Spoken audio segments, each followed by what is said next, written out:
Hello everyone, welcome to Virakti Education.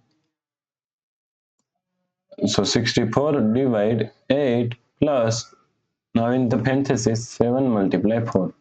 Okay, so now let's solve this problem correctly by using a PEMDAS rule.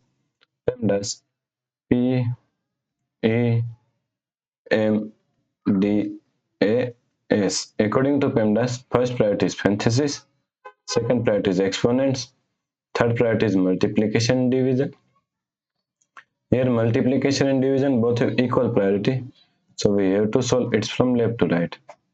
And fourth and last priority is addition and subtraction.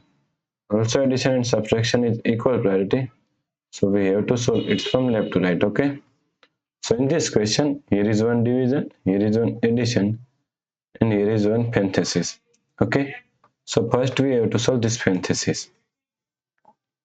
So is equal to 64 divide 8 plus, now solve this parenthesis, 7 multiply 4 is equal to 28.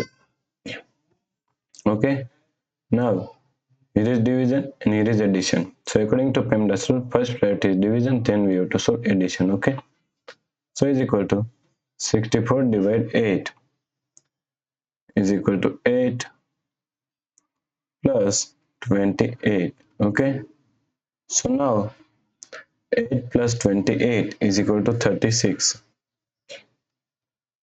So the correct answer is 36. Okay. If you like this problem, please like, share and subscribe Virakti Education YouTube channel, and also do not forget to comment your answer. Thanks for watching this video.